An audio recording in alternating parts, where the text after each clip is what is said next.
la mediana es igual al valor intermedio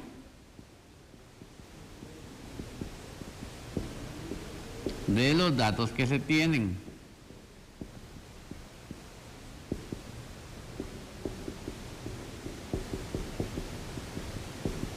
Lo explico.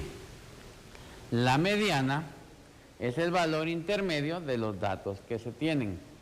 Si yo tengo datos que son impares, como en este caso que es 11, el número intermedio es el número 6, porque tengo 5 valores de un lado y 5 valores del otro. Entonces el intermedio es el sexto valor que aparezca acá. Si yo lo que tengo es un dato impar, entonces tengo que sumar los dos datos centrales que encuentre y lo divido dentro de 2 y ahí obtengo yo la mediana. Entonces, en este caso yo tengo un dato impar. Significa que es el sexto dato. ¿Por qué? Porque son 11. La mitad de 11 es 5.5. Por lo tanto, aproximamos al 6. Entonces son 1, 2, 3, 4, 5, 6. La mediana, la vamos a escribir acá, es el número 12. El número 12 como tal es un número que nos es representativo para establecer el valor que podríamos pagar ligeramente más económico del producto que estamos estableciendo. Entonces, la mediana es el número 12.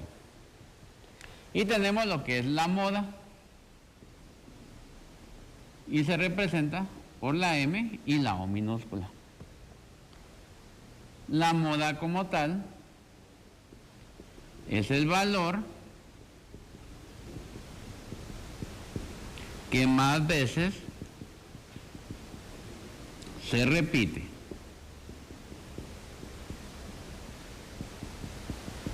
En una serie de datos.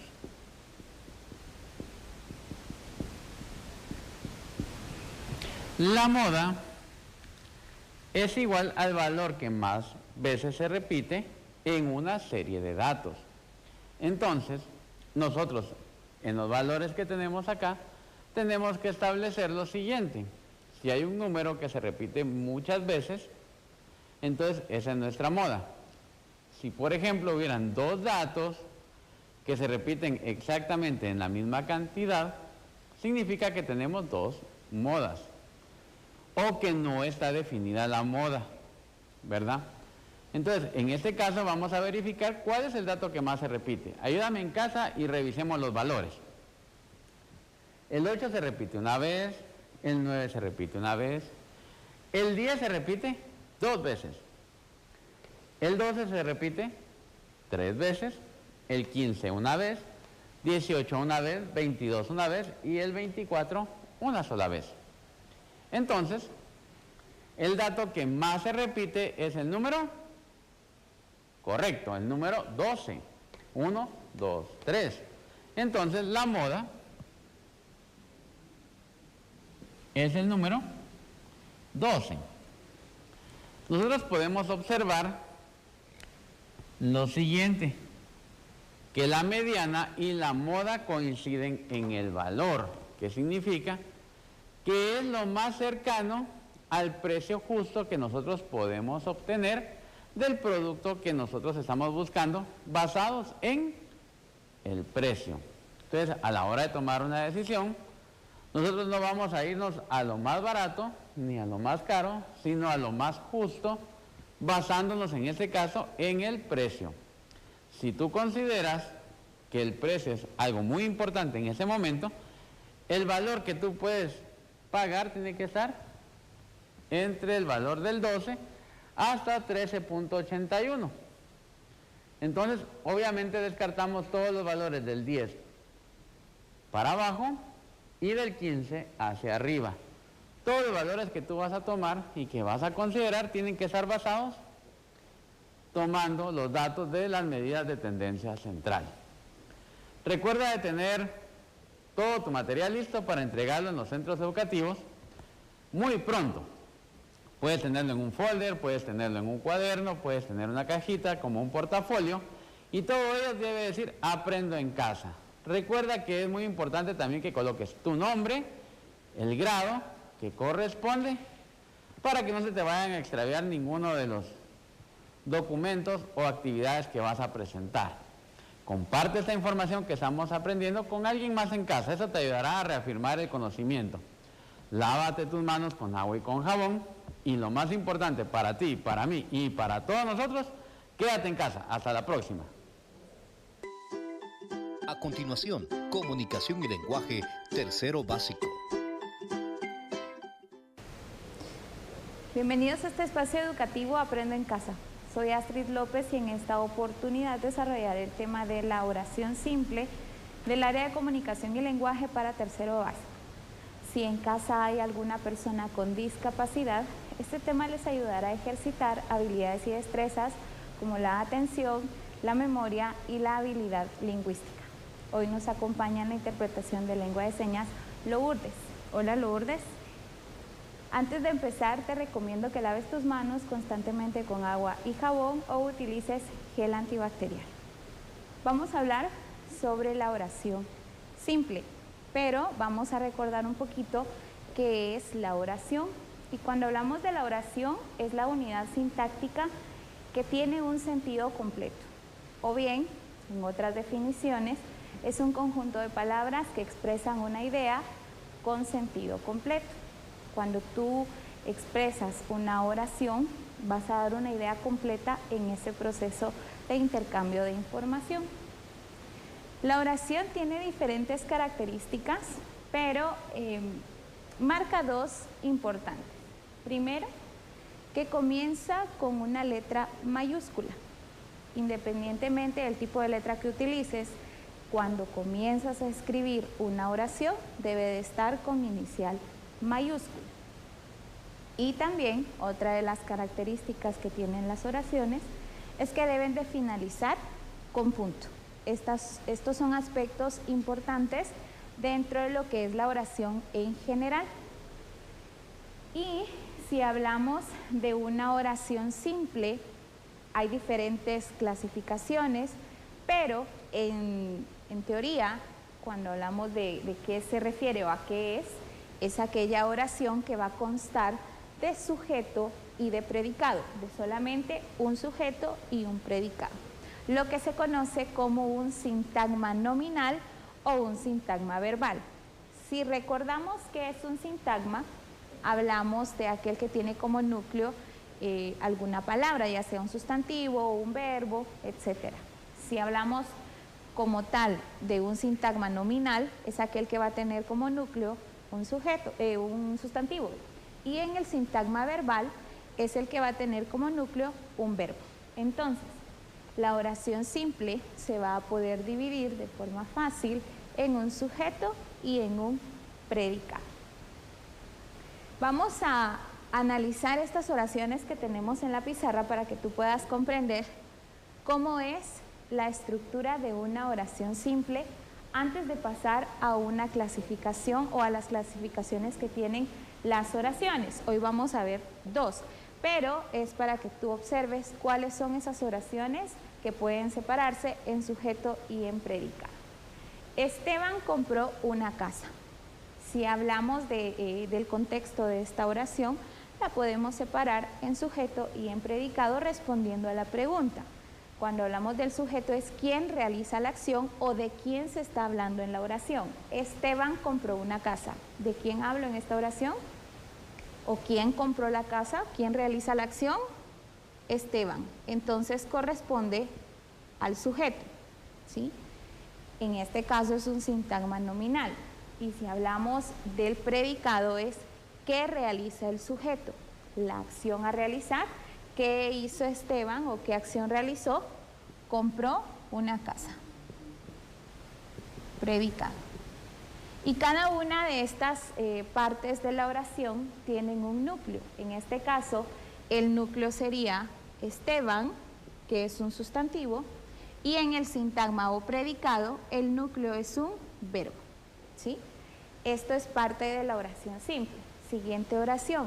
Marta viajó a Sololá. ¿Quién realiza la acción o de quién se está hablando en la oración? De Marta. Entonces corresponde a un sujeto y a un solo predicado. Y si observamos en cada uno de los sintagmas por separado, consta de un núcleo, tanto el sintagma nominal como el sintagma verbal, que es el predicado. Pedro tiene un gato negro. ¿Quién realiza la acción? Pedro. ¿Y qué realiza Pedro o cuál es la acción que hace Pedro? Tiene un gato negro. Tenemos un sujeto y un predicado y un núcleo para ambos sintagmas. Esto corresponde a una oración simple, aquella que se puede separar en sujeto y en predicado y que solo va a constar de un núcleo en cada uno de los sintagmas. Pero la oración simple se clasifica en varios grupos. Hoy vamos a observar solamente 2 de ellos porque son los que tal vez en algún momento has practicado más al momento de redactar oraciones. Según la estructura, una oración simple se puede clasificar en unimembre y bimembre. ¿A qué se refiere estos términos o qué quieren decir? Cuando hablamos de unimembres es un solo miembro dentro de la oración. Este tipo de oraciones simples carecen de alguno de los miembros de la oración. Puede ser sujeto o puede ser el predicado. Cuando carece de predicado se le llama nominal o una oración unimembre en el aspecto nominal, porque no vamos a saber qué acción está realizando o de qué es lo que está haciendo el sujeto. Va a estar simplemente mencionado en la oración. Y cuando carecen de sujeto, esas oraciones unimembres se clasifican como impersonales. Por ejemplo, las frases como buenos días, hay mosquitos, ¿sí? Es un ejemplo. La primera de una oración unimembre en la categoría de las nominales, porque no sé quién realiza o qué acción se realiza, solo estoy hablando del sustantivo. Y en la siguiente, pues hay mosquitos, solo se refiere a la acción, mas no me está indicando quién la está realizando. Por lo tanto, las oraciones unimembres van a ser aquellas que carecen de alguno de los miembros de la oración. Si hablamos de las oraciones bimembres, son las oraciones en donde sí aparece como tal el sujeto y el predicado, como las oraciones que dividimos al inicio. Corresponden a poder identificar de forma fácil en dónde se encuentra el sujeto y en dónde se encuentra el predicado, o sea, la acción. Algo importante es que aunque haya un sujeto tácito, recuerda que ese sujeto tácito es aquel donde no está especificado el sujeto, pero con leer la acción o leer el verbo sabemos de quién estamos hablando según los pronombres personales. Aunque el sujeto sea tácito, sí podemos dividir en un sintagma nominal y en un sintagma verbal. Por ejemplo, Pedro llega a las 3. Es una oración donde podemos identificar quién realiza la acción y qué es lo que hace el sujeto. En este caso, Pedro corresponde al sujeto y llega a las 3 corresponde al predicado. Mi hermana está muy cansada, también se puede dividir en sujeto y predicado, aunque si esta fuera una oración con sujeto tácito, podemos decir, está muy cansada. Al escuchar el verbo y lo que continúa, que sería el complemento, podemos identificar de quién estamos hablando. Y ahí podemos agregar un pronombre, por ejemplo, ella. Ella está muy cansada. Esa es una de las características. Otra es que las oraciones bimembres siempre van a coincidir en género, en número, en relación al sujeto. Entonces, tiene que haber una concordancia en esa clasificación. Cuando tú dividas Tanto el verbo como los complementos van a coincidir en género y en número con el sujeto. Esto es de acuerdo a la estructura, unimembres y bimembres. Pero también está la clasificación de las oraciones simples de acuerdo a la actitud del hablante o al significado, a lo que quieren dar a entender con las oraciones. Estas oraciones se pueden clasificar en enunciativas, en imperativas, en interrogativas, en dubitativas y desiderativas. Vamos a ir viendo cada una por separado para que tú puedas escuchar las características de ellas. Las oraciones enunciativas en algunos libros lo encuentras como afirmativas también, enunciativas o afirmativas, son esas oraciones que afirman o niegan algo. Corresponde a la mayoría de oraciones que escribimos o que expresamos. Por ejemplo, lo vamos a hacer con un mismo sujeto para que tú observes la diferencia en cada una. Juan llegó ayer. Es una oración que está en afirmación, ¿sí? Pero puede ser también Juan no llegó ayer y sigue siendo una oración enunciativa. Las oraciones interrogativas son esas oraciones que expresan una pregunta, ¿sí? Y aquí utilizamos los signos de interrogación para expresarlas. Y aquí hay algo importante. Cuando tú realizas o expresas alguna de estas oraciones, la persona que te escucha tiene que identificar según el tono de tu voz o tu pronunciación qué es lo que le estás queriendo decir. Entonces, cuando utilizamos las oraciones interrogativas, el tono de voz debe cambiar porque tú estás haciendo una pregunta. Entonces, tu entonación debe ser distinta a una oración enunciativa. Podemos decir, ha llegado Juan y estamos haciendo una pregunta. Si lo decimos como una enunciativa, diríamos, ha llegado Juan. Entonces, ahí no hay expresión, no estamos expresando una pregunta.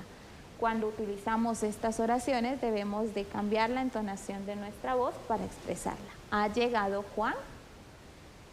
Otra de las clasificaciones o el otro grupo de oraciones es el grupo de oraciones imperativas. Estas oraciones expresan un ruego o un mandato, ¿sí? Juan, ven aquí. Es una oración donde tú vas a rogar o vas a mandar a alguna persona a que realice la acción que tú le estás indicando. Juan, ven aquí. Las desiderativas son las oraciones que expresan un deseo. Y aquí utilizamos frases aunadas a la oración. Ojalá llegue hoy Juan. Ojalá llegue hoy Juan. Estamos expresando un deseo o un anhelo por medio de esta oración. Las oraciones exclamativas son las oraciones que expresan una emoción. Puede ser enojo, puede ser alegría, tristeza. Y estas oraciones, al igual que las interrogativas, la entonación debe ser distinta y las utilizamos con signos de admiración. Estos signos me expresan a mí el objetivo de la oración. Entonces, si es alegría, vamos a decir, ha llegado Juan. Si es enojo, va a cambiar la expresión, o si es tristeza, también debe cambiar. Y por último, están las dubitativas, que estas oraciones expresan duda. Y también hay palabras, hay adverbios que se utilizan dentro de la oración para darle el sentido a esta oración. Quizá llegue hoy Juan. Hay una duda, hay una posibilidad, no estamos seguros de que pase. Entonces, cuando hablamos de oraciones simples, no es solo de escribir, porque si tú utilizas dos verbos dentro de una oración, esa ya no corresponde a una oración simple. La oración simple va a ser aquella que se puede dividir en sujeto y en predicado y que solamente va a constar de un núcleo en ambos sintagmas, no va a haber más. Entonces, tú debes de realizar, como ejercicio en casa, vas a realizar o vas a escribir una oración por cada una de las clasificaciones. Recordemos, vimos oraciones unimembres, oraciones bimembres Y de acuerdo a la actitud del hablante, oraciones enunciativas, imperativas, interrogativas, dubitativas y desiderativas. Te corresponde a ti escribir una oración por cada una. Lo ideal es que lo hagas con un mismo sujeto para que tú vayas viendo el cambio en la expresión de cada una de ellas y que puedas trabajar este tema en casa y comprender mejor lo que es el tema de la oración simple. Después de que hayas realizado eso, ten presente, por favor, guardar tus trabajos y ejercicios en tu portafolio de Aprendo en Casa y comenta qué fue lo que aprendimos hoy. Hoy hablamos sobre las oraciones simples, las características de la oración. Recordemos que la oración es la unidad sintáctica que tiene sentido completo y que es fundamental en un proceso de comunicación. La escritura, la ortografía, iniciar con mayúscula y finalizar con punto, es importante recordarlo para escribir las oraciones. Comparte tus aprendizajes con un adulto.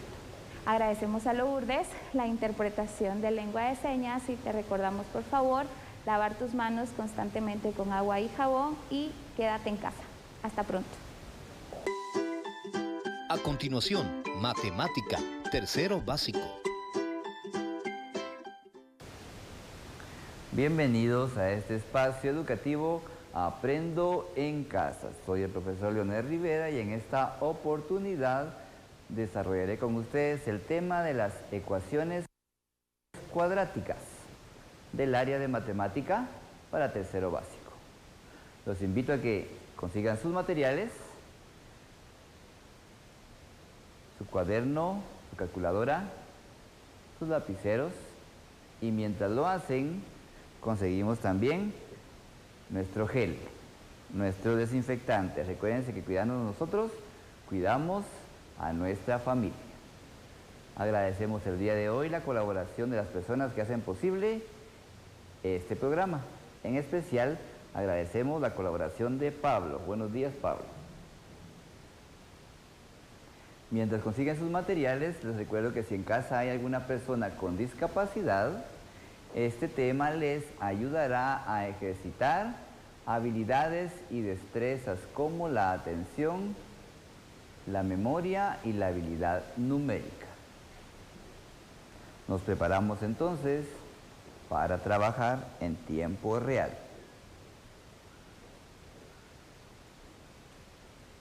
Hemos hablado ya en otras ocasiones sobre las ecuaciones, ¿verdad? Vamos a nuestros apuntes, a nuestro cuaderno y vamos a encontrar qué es una ecuación.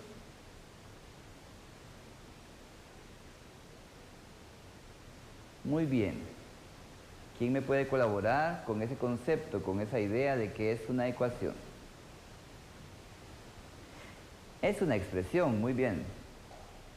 Es una expresión matemática, muy bien. También podemos decir que es una expresión algebraica, muy bien. ¿Por qué? Porque tiene números y letras. Pero especialmente porque es una ecuación. Hablamos en clases anteriores que ecuación viene de equa, ¿verdad? De la palabra equa, que significa igual. Por eso en unos libros dice ecuaciones y en otros dice igualdades. Entonces lo que no tiene que faltar en esa expresión matemática, ¿qué signo es? El signo igual, muy bien. Al tener el signo igual se convierte en una ecuación. Al no tener signo igual simplemente es una expresión algebraica. La primera que vamos a trabajar entonces es la siguiente. Aquí la tienen, por favor, copiémosla. X cuadrado menos 6x más 9. Eso es igual a 0. Entonces tengo una ecuación cuadrática. En primer lugar es ecuación porque tengo el signo igual. Estoy igualando todo este grupo de términos a el otro término que está en el otro lado, que en este caso es un 0. X cuadrado menos 6x más 9 igual a 0. ¿Por qué será ecuación cuadrática?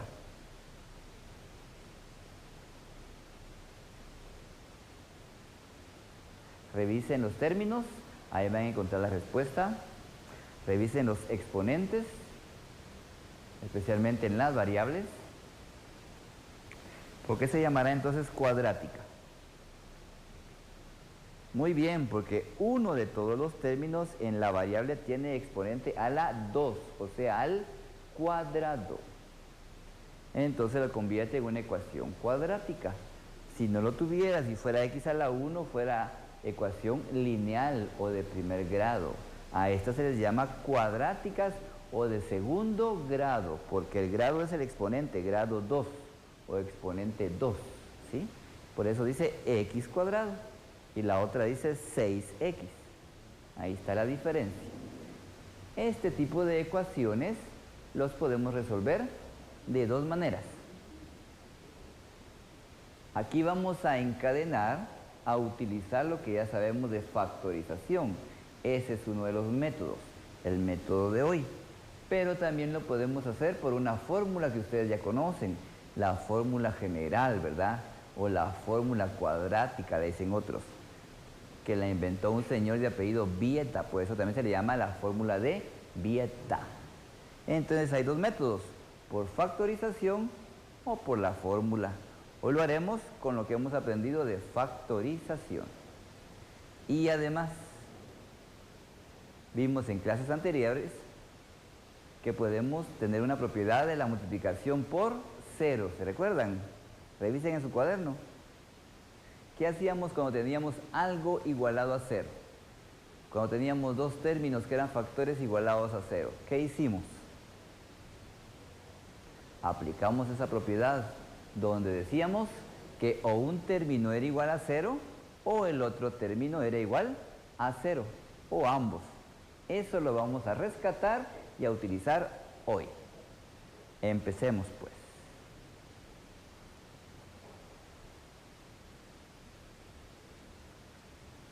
Si miramos la ecuación, es un trinomio.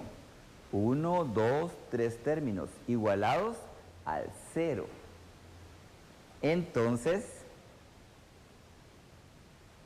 miremos qué clase de trinomio es.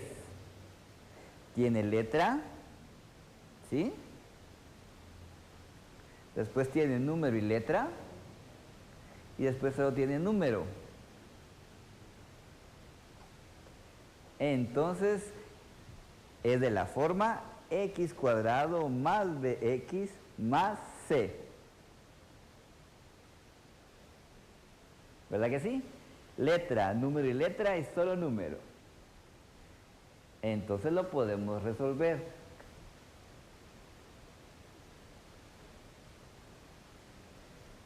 ¿Cómo lo resolvíamos? Primer paso, encontrábamos la raíz del primer término que era la variable. En este caso va a ser x a la 1. Ya sabemos sacar la raíz de una letra. Copienlo aquí ustedes, x a la 1. Segundo paso que hacíamos, dos paréntesis, ¿se recuerdan? Háganlos pues, dos paréntesis. ¿Y qué van a colocar adentro? La raíz. Coloquen x en el primer paréntesis y x en el otro paréntesis. Nos toca los signos. El primero se copia. ¿Y cuánto es? Solo es menos, entonces lo colocamos menos. Pero en el otro lo multiplicamos. Menos por más, otra vez vamos a obtener menos. Entonces llevo aquí x menos y aquí también x menos. Llevo signos iguales, ¿verdad? Entonces voy a buscar dos números que multiplicados me den 9, pero que sumados me den 6. ¿Cuáles serán? 9 por 1, 9. Pero 9 más 1, 10.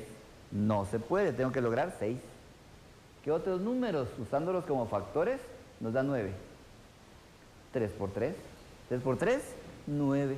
Y 3 más 3, el 6 que ando buscando. Entonces los números son 3 y otro número 3. Coloquémoslos pues en nuestros paréntesis.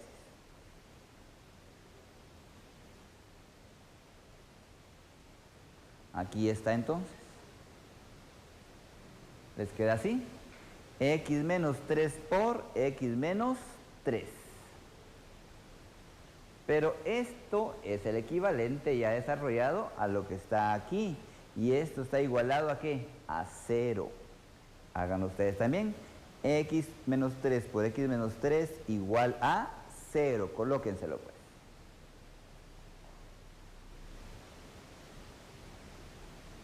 Como que si bajaran el signo igual y bajaran el 0. ¿Qué estoy diciendo ahí? Que estos dos paréntesis o factores que se están multiplicando, porque miren acá, no hay nada en medio, ni más ni menos.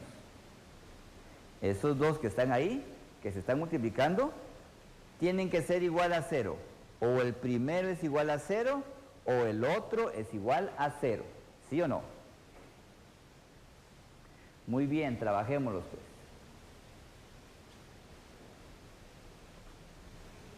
¿Cómo los vamos a trabajar?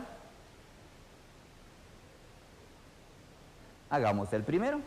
Este que está acá, x menos 3 igual a 0. Aquí se los tengo, ¿eh? Igualenlo, x menos 3 igual a 0. Voy a despejar esta pequeña ecuación que me quedó. Este menos 3 pasa al otro lado con signo cambiado, va a ser más 3. Entonces me queda x igual a 3 positivo. Ya encontré el resultado de este paréntesis. Pero también puede ser el otro paréntesis. Casualmente en este ejemplo es lo mismo, x menos 3. Igualémoslo a 0 otra vez. ¿Qué me va a quedar entonces? X menos 3 igual a 0. Como cambio de lugar este número, para dejar solo la letra, me queda que x es igual a 3. Ya encontré el otro resultado. Estas dos respuestas se llaman raíces. Son las raíces que solucionan mi ecuación cuadrática. ¿Se recuerdan que era x cuadrado? O sea que ya hay dos x, x por otra x. Este es un resultado de x y este es el otro. En este de casualidad es el mismo. Solo me falta entonces colocar la respuesta. Y la respuesta entonces va a quedar de la siguiente manera. x1 que lo saqué de acá me queda igual a 3. Y x2 que lo saqué del otro me queda igual a 3 también. Esa es su respuesta. Y lo hemos terminado. Entonces ahora no solo es una expresión algebraica, ahora es una ecuación de segundo grado que logré resolver con la ayuda de la factorización. Y encontré sus dos resultados, x1 y x2. Apúntenlo pues.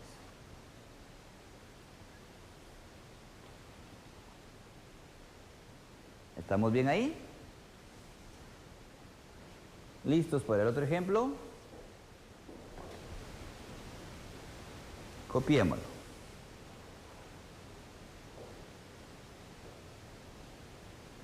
M al cuadrado menos 3m menos 10 igual a 0. Vamos copiando, por favor.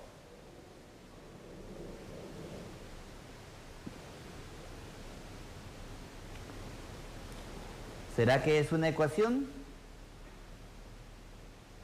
Sí, tiene el signo igual. Esto que está aquí es igual a 0, que está al otro lado. ¿Cómo lo resuelvo?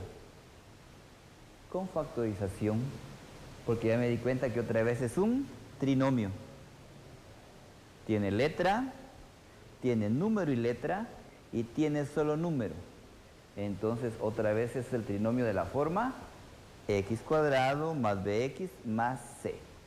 Pero está igualado a 0. ¿Cómo empiezo a resolverlo? Con la raíz del primero.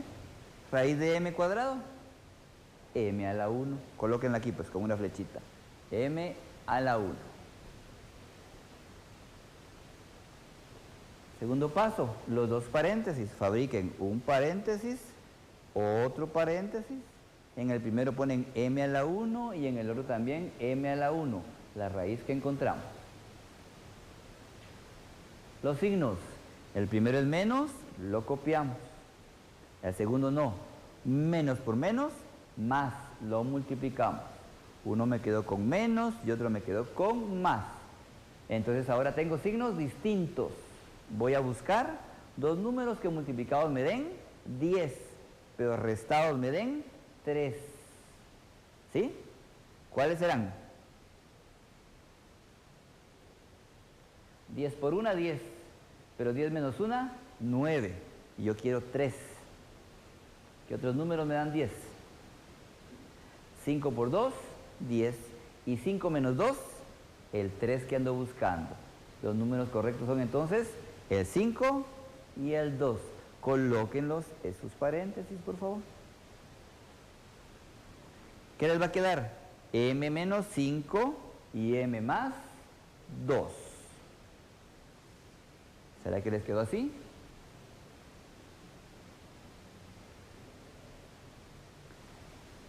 Entonces, esta expresión original ya está desarrollada aquí. Solo bájenle el signo igual y el 0. Y ahora decimos que M menos 5 por M más 2 tiene que ser igual a 0. Colóquenlo pues.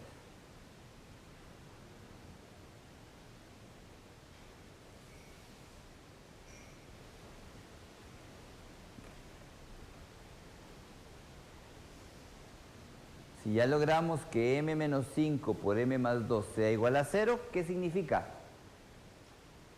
O el primer paréntesis es igual a 0, o el segundo paréntesis es igual a 0, o los dos son iguales a 0. Empecemos con el primero. M menos 5 igual a 0. Colóquenlo aquí pues. M menos 5 igual a 0. Si tienen M menos 5, dejen la M y cambien de lugar el 5. ¿Y qué les va a quedar ahora? M igual a 5 positivo. Porque lo cambiaron de lugar, le cambian signo. ¿Les quedó así? M menos 5 igual 0, cambio de lugar el 5 y ahora me queda M igual a 5 positivo.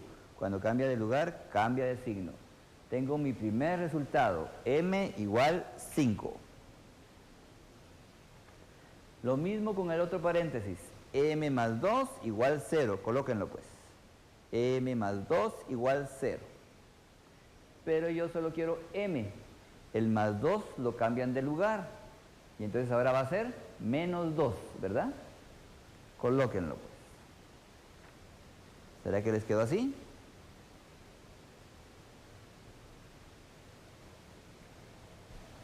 M más 2 igual 0, como cambio de lugar el más 2, y al cambiar de lugar cambia de signo, M es igual a menos 2.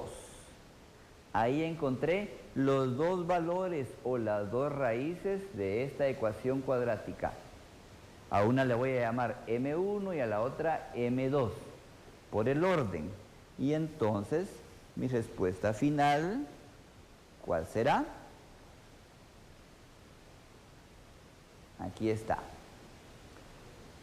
M1 igual a 5 y M2 igual a menos 2. Muy bien. De esta manera entonces hemos aplicado lo que sabemos de factorización en la resolución de ecuaciones cuadráticas. Y hemos visto que son cuadráticas porque la variable está elevado a la 2 o al cuadrado. Lo que hemos visto el día de hoy les va a servir de base para resolver y para analizar su guía de autoaprendizaje. En este caso, podemos resolver los ejercicios que se encuentran en la página 68. Léanla, resúmanla y resuelvan los ejercicios que están ahí. Les recordamos que se laven las manos con agua, con jabón o que se limpien con gel y que se queden en casa. Ha sido un gusto estar con ustedes el día de hoy. A continuación, comunicación y lenguaje, cuarto diversificado. Bienvenidos al programa Aprendo en Casa. Soy Pablo Salvatierra y en esta oportunidad desarrollaré el tema Autores y obras de la literatura contemporánea universal del área de comunicación y lenguaje de cuarto diversificado. Si en casa hay alguna persona con discapacidad, este tema les ayudará a ejercitar habilidades y destrezas como la atención y la habilidad lingüística. Y antes de empezar, te recomiendo que laves tus manos constantemente con agua y jabón o las desinfectes con gel antibacterial. Y en esta oportunidad nos acompaña Abdi en la interpretación de la lengua de señas. Bienvenido, Abdi. Con base a sesiones anteriores, ya has visto acerca de algunos movimientos literarios, desde que inició la literatura, que el inicio de la literatura es una literatura oral, pasando por diferentes culturas, y la que definitivamente ha tenido mayor impacto en el quehacer literario es la literatura occidental, comenzando directamente en Grecia y en Roma. ¿Recuerdas la Odisea, la Ilíada, la Eneida?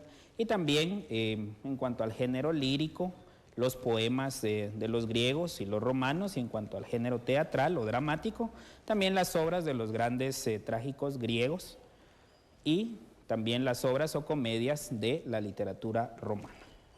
Luego ya viste la Edad Media, el Renacimiento, Neoclasicismo, la Ilustración, Barroco, Romanticismo, hasta llegar a la época actual, y a eso se le conoce como literatura contemporánea. Pero ya has visto también que las bases de la literatura, de cómo escribir, se sentaron a partir de los griegos y también las literaturas antes de los griegos. Pero ahora vamos a abordar un poco acerca de la literatura contemporánea y cómo podemos establecer qué es lo contemporáneo o a partir de cuándo se establece que es algo contemporáneo. En nuestro caso, en lo que estamos estudiando, la literatura, vamos a establecer que la literatura contemporánea se va a tomar desde 1940.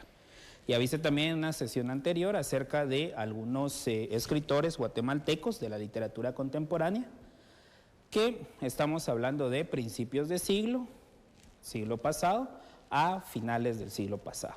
Pero en este caso, en cuanto a la literatura contemporánea universal, vamos a establecer desde 1940. ¿Y qué sucedió en 1940? Recuerda que la literatura tiene un contexto histórico, social, cultural, que mueve al escritor o al autor a redactar sus obras. Siempre hay ideas que emergen o que se dan durante ese momento, durante esa época, y que mueven al autor a escribir. ¿Qué sucede en 1940? Tenemos los efectos de la Segunda Guerra Mundial. Eso es a nivel mundial, valga la redundancia. ¿Y esto cómo impacta al ser humano? ¿Qué crees tú? ¿Qué te puede provocar a ti una guerra? Si te afecta a ti directamente. ¿O cómo te puede afectar a ti o qué te puede hacer pensar una guerra? En ese sentido, los autores comienzan a crear sus obras literarias con base a los sentimientos que puede provocar una guerra. ¿Crees tú que una guerra es de beneficio para la humanidad? ¿Qué beneficios puede traer una guerra? ¿Qué consecuencias? ¿Qué desventajas? A partir de esto se empiezan a producir obras literarias, novelas, cuentos, poemas. ¿Y qué lleva también la Segunda Guerra Mundial? Si te recuerdas de la historia de la humanidad, ya antes existían guerras, pero ¿con qué armas utilizaban? ¿Qué tecnología? ¿Puedes decir tú que era algo más avanzado, era menos avanzado? En ese sentido, la tecnología también ha ido cambiando. No podemos decir si es algo avanzado o no, ya que cada época tiene su propia tecnología. Entonces, para ellos, en ese momento, si estamos hablando tal vez de la guerra de los griegos, si has visto 300 o películas parecidas, para ellos esa era su tecnología. Para nosotros también ha ido evolucionando, pero esa es nuestra tecnología. No podemos decir si es mejor o no. Pero entonces la Segunda Guerra nos demuestra que la tecnología cambia, pero también los autores se hacen una pregunta. ¿Ese cambio en la tecnología es de beneficio para la humanidad? ¿Si crea daño? ¿Si el hombre lo ha creado para dañar a otro ser humano? En esas cuestiones son las que los autores, los escritores se preguntan. ¿Qué beneficios trae un conflicto? ¿Por qué el ser humano siempre está en guerra? ¿Por qué si se alegra de que la tecnología vaya evolucionando o que se mejora en la época, por qué se siguen destruyendo unos a otros? También hay cambios sociales. Durante esta época suceden muchas revoluciones. Si recordarás, acá en Guatemala, el 20 de octubre, se conmemora el Día de la Revolución. Así en diferentes países se conmemoran revoluciones. Y esto suponen cambios sociales y si hay cambios sociales se rompen con costumbres y creencias. Esas mismas costumbres y creencias también se rompen a partir de la Segunda Guerra Mundial. Es decir, se empiezan a cuestionar en lo que creen. Se creía una humanidad pacífica, se cuestiona eso. ¿Realmente existe una humanidad pacífica o la historia de la humanidad siempre ha sido violenta? Entonces, todas estas cuestiones sociales, históricas, culturales, impactan directamente en lo que se escribe a partir de 1940. ¿Y qué características vamos a encontrar en estas obras? Primero, la ruptura de modelos y parámetros. Si te recuerdas, en los diferentes movimientos que viste en sesiones anteriores, por ejemplo, en el Renacimiento, en la Edad Media o la etapa clásica, había algo definido, es decir, un canon. A esto se le va a llamar canon, que no es más que un molde.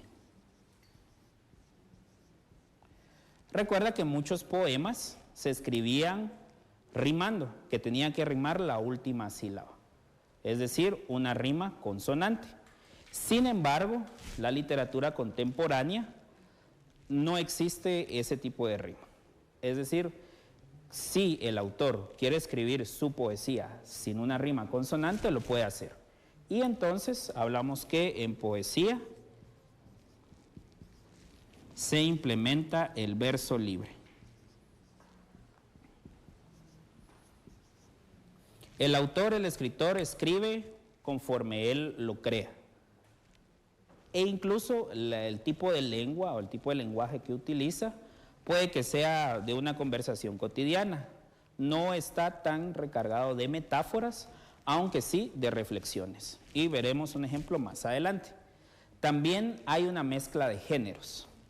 Por ejemplo, Augusto Monterroso, un escritor que nació en Honduras pero que radicó en Guatemala, escribe algunos ensayos que a la vez mezclan con cuentos o incluso anécdotas. Parte de la base del ensayo, pero le va colocando elementos de cuentos y de anécdotas. Y esa ya es una mezcla de género.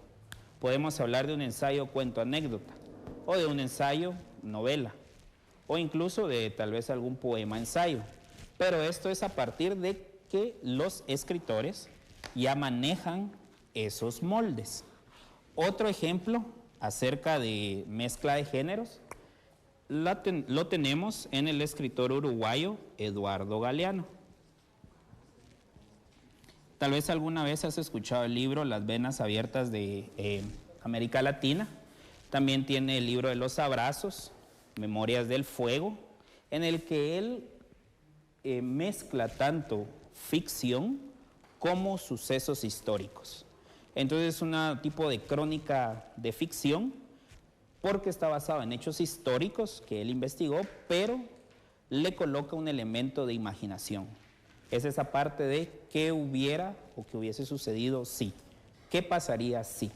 Entonces acá tenemos un ejemplo de cómo se mezclan los géneros.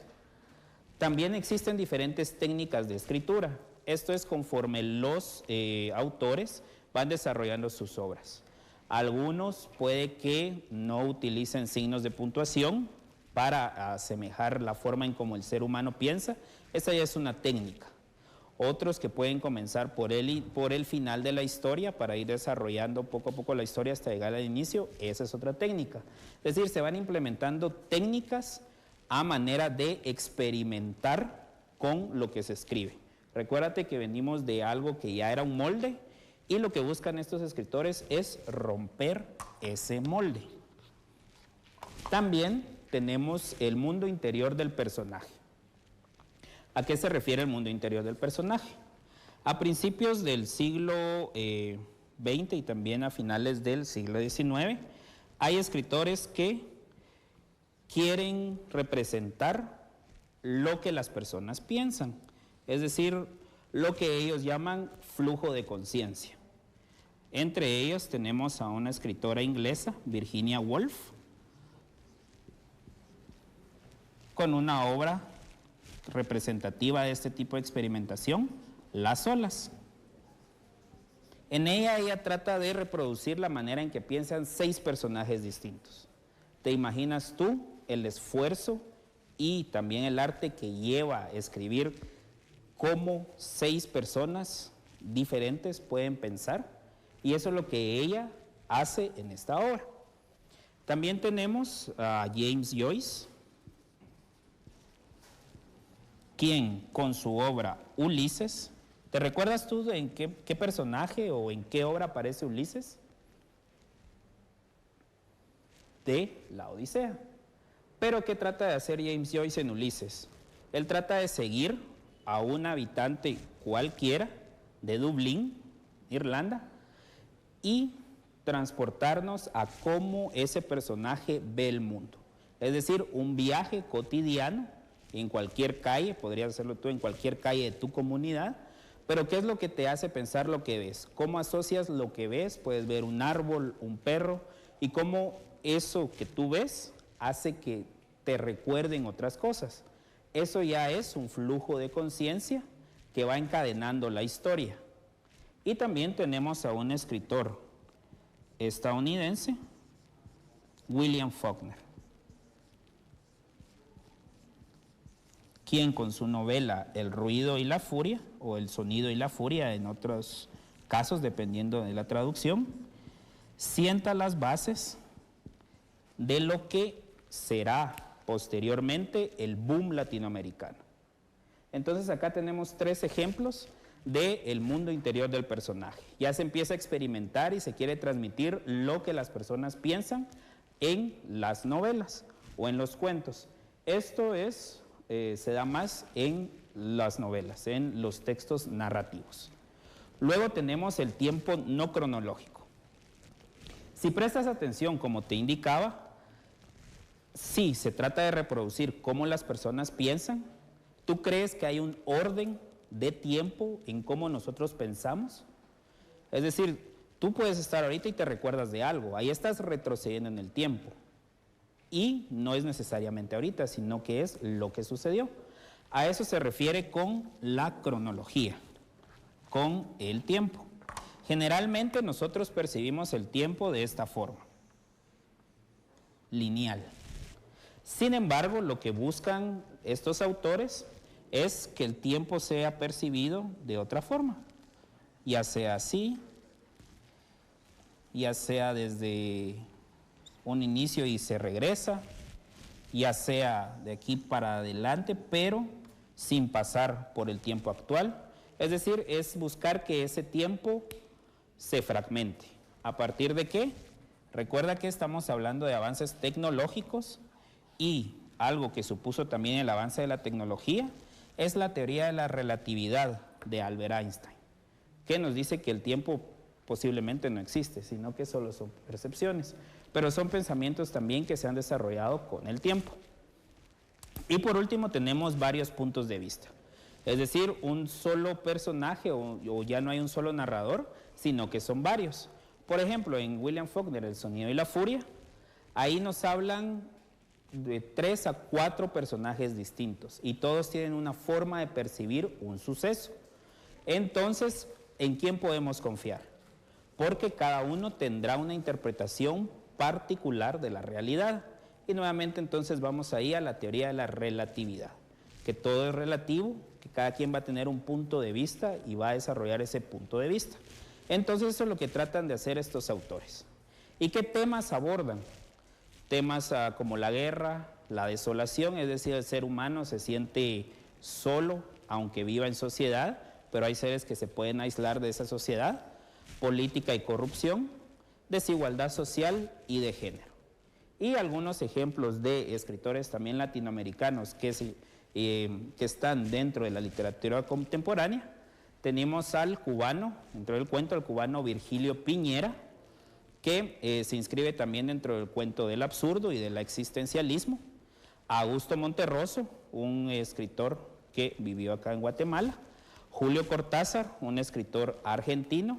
Él aborda también los cuentos fantásticos, en los cuales suceden hechos, no vamos a llamarles sobrenaturales, sino maravillosos, que pueden resultar un tanto extraños ante nuestros ojos, pero que tienen una cierta lógica y una naturalidad del ser humano. Luego tenemos la novela. Como te indicaba, quien sentó las bases para el boom latinoamericano fue William Faulkner. Muchos leyeron sus obras, y quien logró adaptar, por decirlo de alguna forma, a su forma de querer escribir fue el mexicano Juan Rulfo, quien con su obra Pedro Páramo también comenzó a construir las bases que luego ya desarrollaría Gabriel García Márquez para escribir su obra de 100 años de soledad. También se dice que Gabriel García Márquez es quien le da pie al realismo mágico. Sin embargo, hay un escritor, y es guatemalteco, quien es realmente quien sienta las bases del realismo mágico. Es Miguel Ángel Asturias, con su obra Hombres de Maíz, en los que él mezcla la cosmovisión, los mitos, las leyendas, los espantos con la cotidianidad. Entonces, Hombres de Maíz es la base del realismo mágico, que ya luego desarrollarían Juan Rulfo, Gabriel García Márquez, Alejo Carpenter y quienes conocemos que trabajaron esta corriente. También tenemos a Albert Camus, un escritor francés que se enmarca dentro del existencialismo, es decir, se pregunta por la condición del ser humano y para qué existe el hombre, y a partir de ahí crea también ya una tendencia, que también lo reproduce Ernesto Sábato en su novela El túnel. Y luego tenemos en poesía, que rompe con esos cánones de que hablábamos acerca de una métrica definida, una rima definida. Tenemos a Pablo Neruda, chileno, a la poeta estadounidense Sylvia Plath, que ella también aborda el problema de la desigualdad de género, y a Homero Aridgis, un poeta mexicano que busca también transmitir la cotidianidad, tanto violencia, política y corrupción de su país. Y para que tengas un ejemplo acerca de lo que estamos hablando de la literatura contemporánea, acá hay un fragmento de un poema del escritor chileno Roberto Bolaño que se titula Godzilla en México. Atiende esto, hijo mío. Las bombas caían sobre la Ciudad de México, pero nadie se daba cuenta. El aire llevó el veneno a través de las calles y las ventanas abiertas. Tú acababas de comer y veías en la tele dibujos animados. Yo leía en la habitación de al lado cuando supe que íbamos a morir. Si te das cuenta acá, entonces tenemos algunos temas como la guerra que se pueden sugerir a través de las bombas que caían, la tecnología a partir de que menciona a la tele o televisor, y lo contemporáneo, los dibujos animados. Si te das cuenta, también no hay una métrica definida y tampoco tiene mayor rima entre los versos. Entonces acá podemos encontrar un poco de las características de la literatura contemporánea. Entonces te invito a que de alguna de las obras o escritores que te mencioné, tú consigas algún libro, algún cuento o algún libro de poemas para que tú puedas también tener ese contacto directo con la literatura.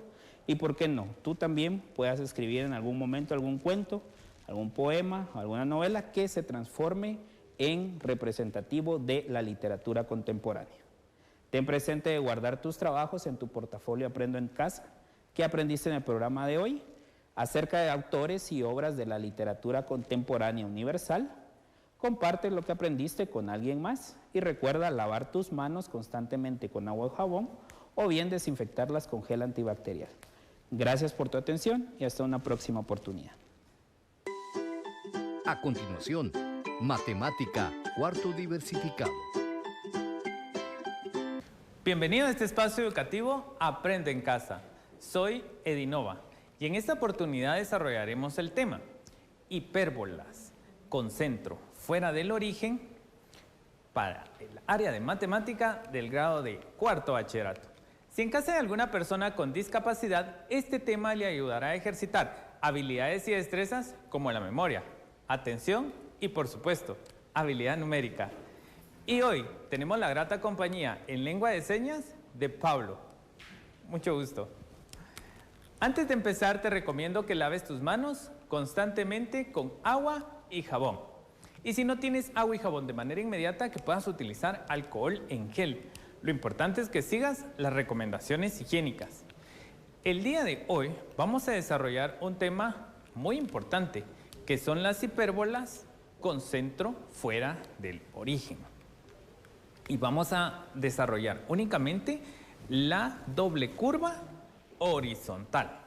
Así que si ya tienen sus materiales listos, vamos a iniciar con la clase del día de hoy. Vamos a activar nuestros conocimientos previos y vamos a desarrollar lo que es trinomio cuadrado perfecto. El trinomio cuadrado perfecto, como su nombre al inicio lo indica, está formado por 3 términos. En este caso, nos dan el trinomio n cuadrado menos 10n más 25. Tiene 3 términos. Es un trinomio. Pero ¿cómo vamos a demostrar que es un trinomio cuadrado perfecto? Vamos a realizar los pasos siguientes.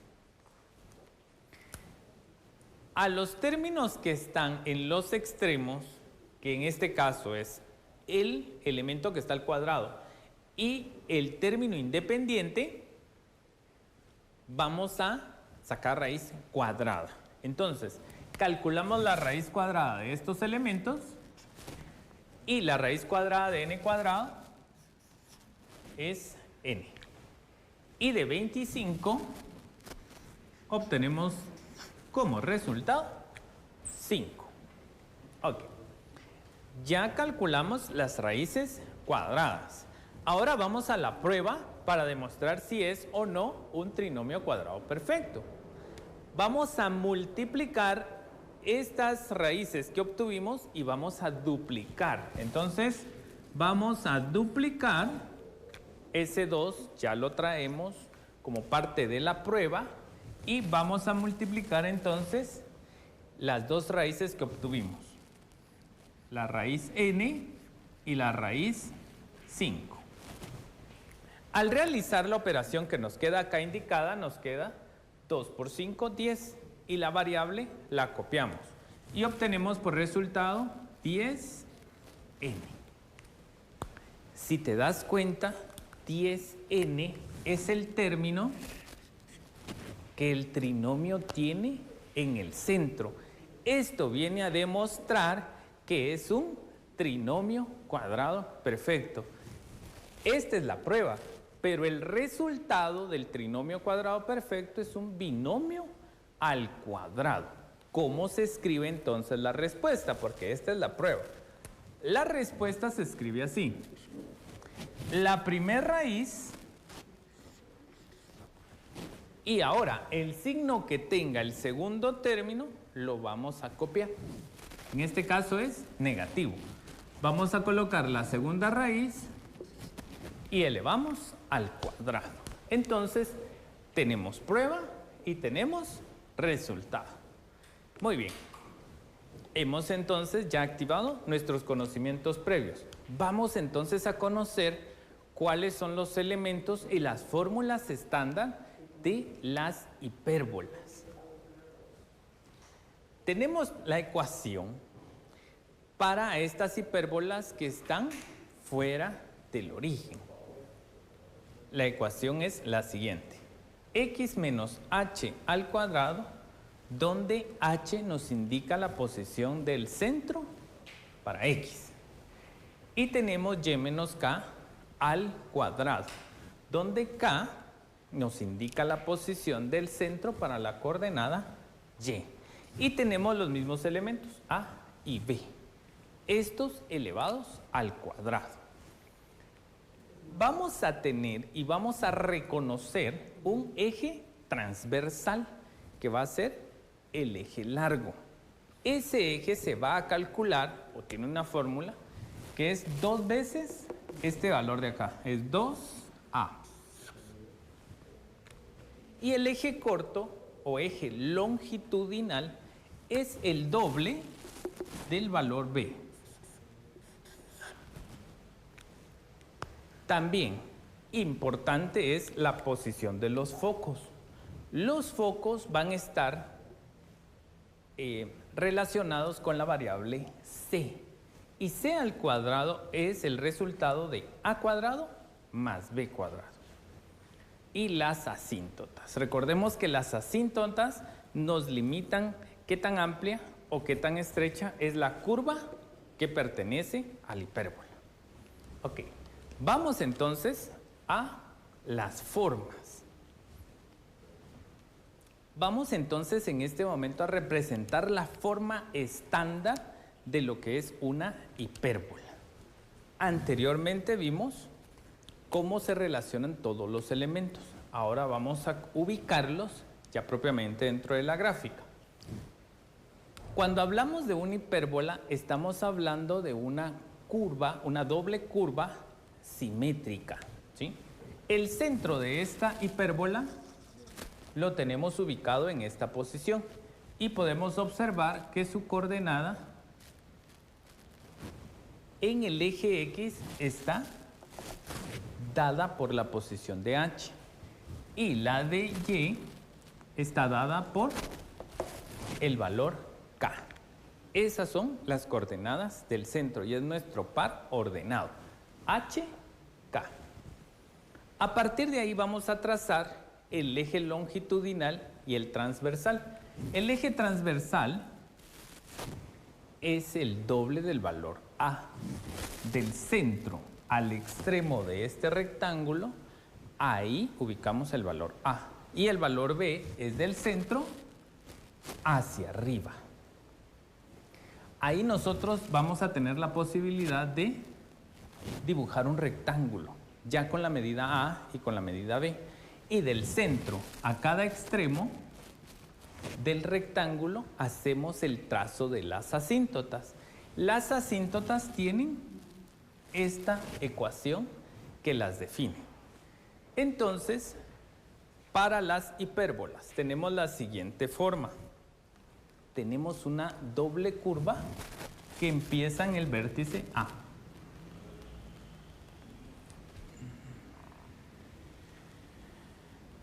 Y se va acercando esa curva a las asíntotas sin llegar a cortarla. Se acerca mucho, mucho, mucho, pero no las corta.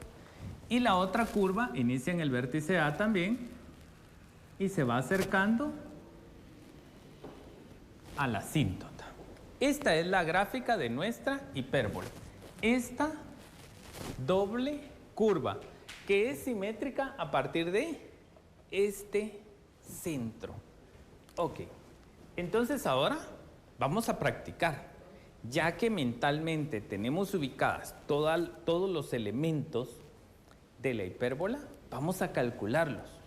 Por ejemplo, nos dicen, hay que graficar la ecuación 9x cuadrado menos 4y cuadrado menos 54x menos 16y más 29 igual a 0.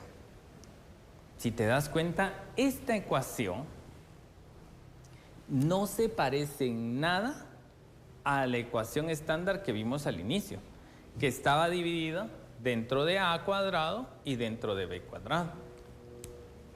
¿Qué debemos hacer para llevar esta ecuación que nos están dando a la forma estándar? Vamos a reducirla, vamos a factorizarla y vamos a utilizar el trinomio cuadrado perfecto. Entonces, vamos a iniciar de la siguiente forma. Vamos a agrupar los elementos que tienen la misma variable, como por ejemplo 9x al cuadrado. ¿Qué otro elemento tiene la variable x. Muy bien, menos 54x. Y ahora vamos con los elementos de la variable y. Tenemos menos 4y cuadrado. ¿Y cuál es el otro elemento que puedes observar que tiene también variable y?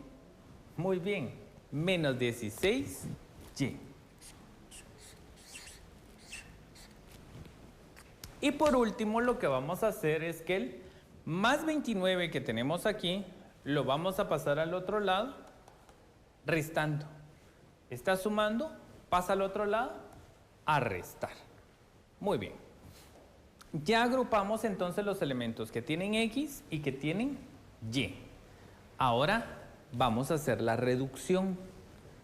Las variables que están al cuadrado tienen que quedar solitas. Así que vamos a retirar como un factor común este número que les acompaña. Así que fuera de este paréntesis va a quedar el número 9. Y todo lo vamos a dividir dentro de 9. Así que 9 dividido 9 nos va a quedar x al cuadrado. Continuamos. Menos 54 dividido 9 nos va a quedar 6. Y copiamos la variable. Ahora, si te das cuenta, nosotros tenemos acá ya casi formado el trinomio. Tenemos la variable al cuadrado, tenemos la variable lineal y nos hace falta el número. Pero tiene que ser un número muy especial y que nos complete el trinomio cuadrado perfecto. ¿Qué número puede ser el que coloquemos aquí para completar el trinomio? ¿Ya lo identificaste? Muy bien, es el 9. El número 9 nos completa el trinomio cuadrado perfecto. Ahora, vamos con la variable y. Como y cuadrado tiene que quedar libre, vamos a colocar como un factor común el menos 4. Y todos los elementos que están adentro los vamos a dividir dentro de menos 4. Nos queda menos 4 dividido menos 4, nos queda 1. Y cuadrado. Y ahora, menos dividido menos, nos queda más. 16 dividido 4, nos queda 4y. Si te das cuenta, casi llevamos ya el trinomio completo. La variable al cuadrado, la variable lineal y nos falta el número. ¿Qué número nos completa este trinomio cuadrado? Muy bien, el 4. ¿Sí? Ahora, del otro lado de la ecuación, vamos a tener mucho cuidado. Tenemos que realizar el siguiente paso para no alterar la ecuación. Aquí agregamos un 9, pero ese 9 está dentro del paréntesis y ese paréntesis está afectado por otro número 9. Así que realmente estamos agregando, copiamos aquí el menos 29, realmente estamos agregando esta operación, 9 por 9. Y con el otro trinomio, copiamos el menos 4, pero realmente no estamos agregando solamente 4, estamos agregando 4 por 4. Entonces, ¿cuánto estamos agregando realmente a la ecuación? Gracias. ¿Cuánto estamos agregando realmente a la ecuación? Tenemos que realizar esta operación, ¿sí? Menos 29 más 81 menos 36. Menos 16. Y eso nos va a dar como resultado. Todo esto nos va a dar como resultado 36. ¿Sí? ¿Y cómo reducimos los trinomios? Recordemos que el 9 lo copiamos. Sacamos raíz de los dos valores que están en los extremos, x y 3. Copiamos el signo de en medio y elevamos al cuadrado. Y entonces nos queda 9x menos 3 al cuadrado menos 4. Y aquí sacamos raíz de este elemento. Y copiamos el segundo signo y sacamos raíz al tercer elemento. Y nos queda más 2 al cuadrado. esta ecuación que tenemos aquí ya se va pareciendo un poquito a la ecuación estándar. Ya se va pareciendo un poquito. ¿Pero qué nos falta? Muy bien, que la ecuación estándar está igualada al número 1. Y aquí está igualada al número 36. Entonces, vamos a dividir todo dentro de 36.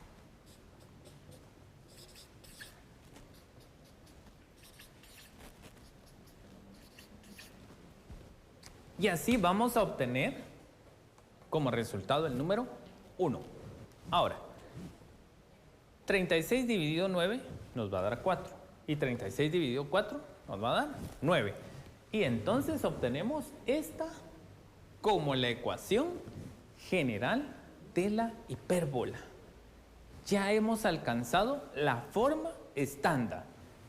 X menos h al cuadrado dividido al cuadrado, y menos k al cuadrado dividido b al cuadrado igual a 1. Ya tenemos entonces formada nuestra ecuación estándar. Y ya podemos identificar los valores. A cuadrado es el primer elemento que divide. En este caso es 4. Para poder dibujar la hipérbola, vamos a sacar raíz cuadrada y nos va a quedar que a vale 2. B cuadrado es el otro elemento que divide.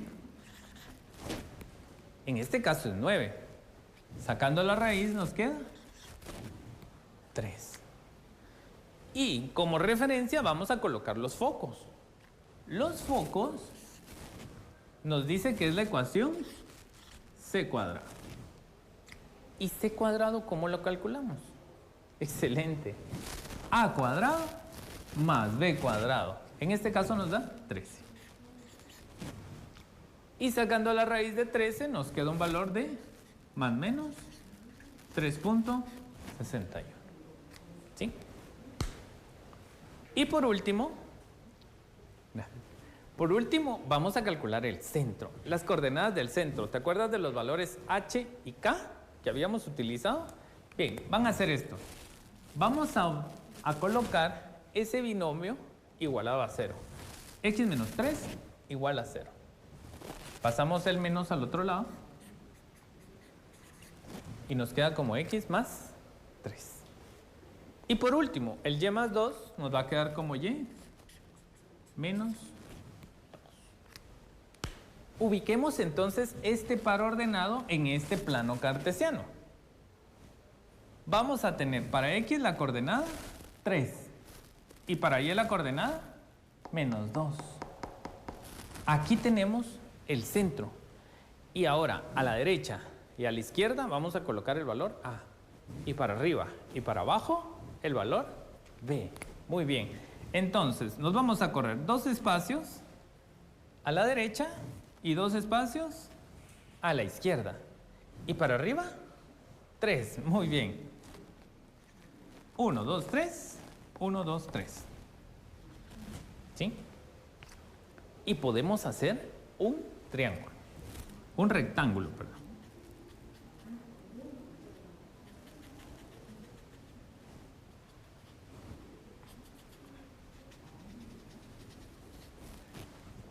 Y del centro a cada esquina de este rectángulo vamos a colocar las asíntotas.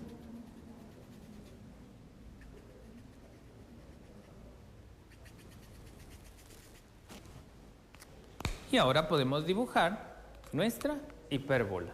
A partir de los vértices A, vamos a ir acercando nuestra curva a las asíntotas. Sabiendo que se van a ir acercando, pero nunca se van a cruzar. De este vértice, vamos a ir hacia arriba y vamos a ir hacia abajo. Y ya tenemos ahí nuestra hipérbola. Podemos colocarle algunos valores, por ejemplo, a partir de aquí del centro, 3 menos 2, vamos a colocar, como nos corrimos hacia la derecha, vamos a tener la coordenada 5 menos 2 para nuestro vértice. Y para el foco va a estar sobre este eje pero se corre 3.61. O sea, vamos a estar en la coordenada 6.6, menos 2. Y para la coordenada superior B, como estábamos en la posición menos 2 acá y subimos, en X nos quedamos en la misma coordenada 3, pero en Y llegamos a 1. Para que tengamos esas referencias de las coordenadas de esta hipérbola. Te recomiendo que practiques, que ejercites todo lo que hemos aprendido el día de hoy sobre las hipérbolas horizontales, que lo compartas con tus amigos o con un adulto y que guardes todos tus trabajos en tu carpeta de Aprendo en Casa. Te recomendamos siempre lavarte las manos constantemente con agua y jabón, y si no tienes agua y jabón de manera inmediata, que puedas utilizar alcohol en gel. Lo importante es que recuerdes, nosotros estamos trabajando desde aquí para que tú te quedes en casa. Así que por favor, quédate en casa. Nos vemos. A continuación, comunicación y lenguaje quinto diversificado. Bienvenidos a este espacio educativo Aprendo en Casa. Soy Pablo Salvatierra y en esta oportunidad desarrollaré el tema la semiología del área de comunicación y lenguaje de quinto diversificado. Si en casa hay alguna persona con discapacidad, este tema les ayudará a ejercitar habilidades y destrezas como la atención, el pensamiento lógico y la habilidad lingüística. Y antes de iniciar te recuerdo que laves constantemente tus manos con agua y jabón o las desinfectes con alcohol en gel. Y en esta oportunidad le damos la bienvenida a Pablo, quien nos acompaña en la interpretación de la lengua de señas. Gracias, Pablo. Hoy vamos a desarrollar un tema acerca de los signos. Y seguramente te preguntarás, ¿qué es un signo? ¿Para qué sirve estudiar los signos? ¿Por qué hay que estudiar los signos? ¿Cuál es la ciencia o quiénes o qué se encarga de estudiar los signos? Y esto lo podrás responder al final de esta sesión, ya cuando hayamos visto el tema completamente de forma general. Pero vamos a iniciar viendo acá estas imágenes. Presenta si ves esta imagen, ¿qué se te ocurre o qué palabra viene a tu mente? Ahora, si ves este símbolo, ¿qué imagen viene a tu mente o qué palabra viene a tu mente? Y por último, si ves esto, ¿qué palabra viene a tu mente? Entonces, ahora en tu cuaderno, en tus apuntes, ya tienes por lo menos 3 palabras que estas imágenes te evocaron o te hicieron pensar. Y a eso nos referimos cuando hablamos de signos. Pero vamos a ver un poco de historia de cómo llegaron a estudiar los signos. El signo o la semiología se compone de 2 palabras de raíces griegas. Semión, que significa signo, y logos, que significa ciencia. Es decir, la ciencia de los signos. Entonces, con base en esto, te darás cuenta que este estudio ya inició en, podemos llamarle, la época antigua. Los griegos, ellos buscaban esa relación entre palabra y realidad y pensamiento, es decir, en 3 vertientes, palabra, realidad y pensamiento, y cómo las cosas tienen su nombre. Por ejemplo, esto que tenemos acá lo conocemos como pizarrón, pero ¿te has preguntado tú de dónde viene ese nombre o por qué se le llama de esa manera? O sencillamente, ¿cuál es tu nombre? ¿Te has preguntado por qué tienes ese nombre? ¿Por qué decidieron ponerte ese nombre? Quizá te llames Diego, quizá te llames Juan, pero te pudiste haber llamado Carlos y Luis, o Luis. Asimismo, pizarrón pudo haber tenido otro nombre. Entonces, esta es la relación que buscaban o que se busca estudiar. ¿Cómo es que la sociedad acepta esos signos y sus nombres? Entonces, estábamos hablando que ya desde la cultura griega inició este estudio. Luego, San Agustín de Hipona, también filósofo, estableció 2 clases de signos. Signos artificiales y signos naturales. Los signos naturales son aquellos que, como su nombre lo indica, aparecen en la naturaleza, mientras que los signos artificiales son aquellos creados por el ser humano. En ese sentido, entre los signos artificiales cae el lenguaje y los signos que componen el lenguaje. Luego siguieron estudiando los signos, pero lo más relevante ocurre a finales del siglo XIX, inicios del siglo XX. Tenemos al suizo Ferdinand de Saussure, quien en su tratado o curso de lingüística general ya nombra la semiología como el estudio del signo lingüístico y coloca al signo lingüístico como el más alto en la jerarquía. ¿Pero qué es el signo lingüístico? Sencillamente la palabra. Vamos a llamarlo así en este momento. Es la palabra. ¿Y cómo lo divide o qué elementos coloca Saussure en la palabra? Para él, la palabra, que es el signo lingüístico, está formado por dos elementos: el significado y el significante.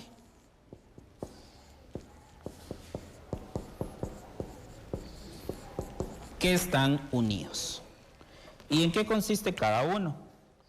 El significado es el concepto que nosotros tenemos en la mente, es decir, el contenido.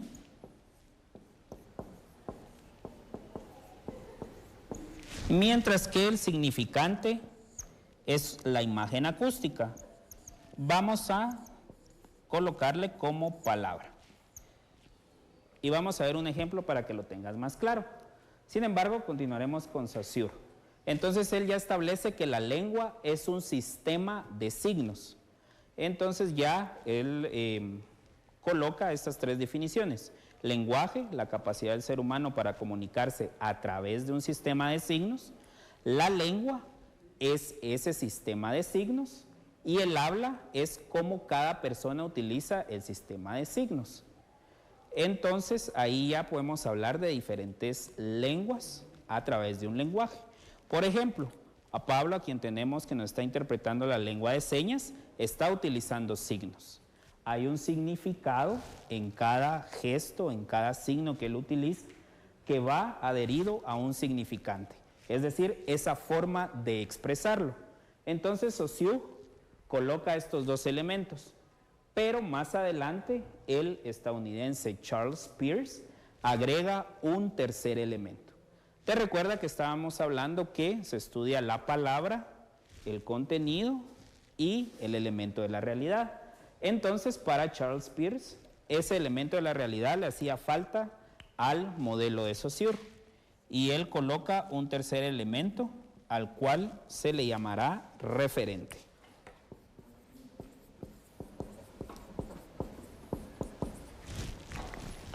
Entonces acá ya se establecen estas relaciones. Pero si te das cuenta, acá esta línea está como punteada, separada. ¿Por qué? Porque la palabra no tiene ninguna relación directa con el referente. ¿Qué quiere decir esto? Recordemos, te pregunté tu nombre, te pregunté cómo se llama este objeto. Es decir, se puede llamar pizarra como se puede llamar pelota, o se puede llamar tal vez hoja. Es decir, no hay nada que nos diga que este objeto se llama así realmente. Entonces, estos son los tres elementos que van a componer el signo lingüístico. El significante, que es en sí la palabra, la forma que nosotros usamos para expresar. El significado, lo que nosotros tenemos en nuestra mente acerca de lo que está en la realidad. Y el referente, que es el objeto. Pero para que lo tengas ya con más claridad, vamos a hacer acá este dibujo. Nuestro referente es esto. ¿Cómo lo conoces tú? Como árbol. Ese es el significante, la palabra que utilizamos. Y si yo te pregunto entonces, ¿qué es un árbol? Ese ya es el significado. Ese es decir, el contenido que tenemos acerca de un árbol. Puede ser duro, con ramas, tiene una copa, frondoso. Ese contenido ya nos dice que es lo que en nuestra lengua se conoce como árbol. Pero árbol también en inglés se dice tree. Entonces, si te das cuenta, el significante puede cambiar de cultura en cultura, dependiendo la lengua que hable. Por último, entonces, luego también tenemos al francés Roland Barthes, o Roland Barthes, que toma estos signos y los saca de la lingüística, por decirlo de alguna forma. Y él dice que todo lo que nos rodea es un sistema de signos. Y entonces la cultura en la que nosotros vivimos también está compuesta por signos. Y él le da la primacía entonces a la lengua y el habla. Es decir, esos signos se reflejan más en la lengua y el habla. Es decir, la forma y el contenido y la forma también como se expresa ciertas personas. Él pone ejemplo también los anuncios publicitarios. A estas alturas tú ya conoces acerca de las estructuras, qué recursos utilizan los anuncios publicitarios. Se basan en signos ya sean transmitidos históricamente o signos que se inventan en la sociedad. Entonces, a partir de ello, él hace su estudio de estos signos. Y por último, tenemos a Humberto Eco con su curso general de semiología, que él ya se va a la significación, es decir, el contenido que está en esa palabra. Entonces, él ya dice que la cultura es un proceso de comunicación. Y así es como se llega ya a los estudios culturales. Por ejemplo, la forma como yo estoy vestido, la forma como Pablo puede estar vestido, también transmite un mensaje y eso ya es un signo, ya se vuelve un signo en la sociedad. Y muchas veces lo hacemos de manera inconsciente, tal vez nos gusta este color por algo y queremos transmitir un mensaje a través de la ropa que utilizamos, eso ya es un signo. Los anuncios que vemos nos tratan de transmitir ideas a través de imágenes, esos ya son signos. Entonces, ellos ya proponen que estamos rodeados de signos y que el ser humano es simbólico, es decir, se comunica y necesita de signos para vivir en sociedad. Pero entonces, a partir de esto, quisiera que me ayudaras a construir la definición de qué es un signo. Ya vimos que los signos se relacionan con un elemento externo, que es la realidad, pasa por el pensamiento para crear alguna forma de poder transmitir ese pensamiento. Entonces veamos acá el signo. El signo es una idea. Recuerda que parte de una idea, de un concepto, de algo que se forma en nuestra mente, que se asocia al pensamiento, que es en sí el contenido que vamos a tener, con diferentes elementos de la realidad, es decir, el referente. Entonces acá tenemos el significado, el significante y el referente. La idea que se asocia al pensamiento por medio de diferentes elementos de la realidad. Y los signos van a tener 5 características. Trabajemos nuevamente con el árbol. La primera característica es que es articulado. ¿Qué quiere decir articulado? Podemos dividir este signo en unidades más pequeñas. Árbol. Incluso en algo más pequeño. Podemos dividirlo en diferentes letras. E incluso esto podemos cambiarle letras. Quizás no existe esta palabra, árbol, pero ya le estamos cambiando una letra. Esa es la riqueza del lenguaje también, que es con un elemento que tú le cambies, cambia totalmente esa palabra o ese signo lingüístico. Luego tenemos la arbitrariedad. ¿Qué es la arbitrariedad? Sencillo, como te dije, esto se llama pizarrón, pero pudo haberse llamado mesa, pudo haberse llamado avión, pudo incluso llamarse árbol. No hay nada que vincule la palabra con el objeto. Y eso es lo que la semiología también trata de buscar, esa relación o establecer esas relaciones y ese sentido lógico de por qué las cosas o los objetos se llaman como se llaman. Luego tenemos la linealidad. Cuando tú observas una pintura o una fotografía, generalmente sí te enfocas en algunas partes, pero cuando te alejas lo ves en su totalidad. Ves el dibujo, ves la fotografía. Sin embargo, cuando nosotros hablamos, tú puedes decir todas las palabras en una sola vez o debes decir palabra por palabra. En eso consiste la linealidad, que cada palabra se encadena con otra en un orden para que el mensaje tenga sentido. Y luego tenemos dos características que se relacionan una con la otra, que son contradictorias, pero a la vez se relacionan, que es la inmutabilidad y la mutabilidad. Un ejemplo. En nuestro idioma español, anteriormente se decía fiso. Es un arcaísmo. Sin embargo, esta palabra evolucionó, la F perdió su sonido y se sustituyó por la H, que sabes es muda. Entonces, se pronuncia ahora hizo. Y eso fue aceptado por todos los hablantes de español. A eso se refiere la inmutabilidad. En algún momento todos estuvieron de acuerdo de pronunciar así la palabra, nadie la logró cambiar, eso es inmutabilidad. Pero sucedió algo que hizo que en el tiempo la palabra o la pronunciación cambiara y que luego aceptaran pronunciar hizo. Eso es mutabilidad. Inmutabilidad es que no cambia, inmutabilidad es que cambia. Pero entonces, si te das cuenta, la lengua, es decir, el sistema de signos es cambiante. Por eso es que muchas veces es un tanto complejo estudiarlo. Porque en una época se utiliza de una forma y en otra época se utiliza de otra forma o diferentes palabras. Y ya para finalizar entonces leamos este texto y vamos a hacer algunas preguntas. El corazón es agua. El corazón es agua que se acaricia y canta. El corazón es puerta que se abre y se cierra. El corazón es agua que se remueve, arrolla, se arremolina, mata. Es del poeta español Miguel Hernández. Pero ahora te pregunto, trabajemos con los signos. ¿Qué idea crees tú que está asociando con lo que él está expresando? Generalmente, ¿qué conocemos que es corazón? Que es agua, su sentido denotativo.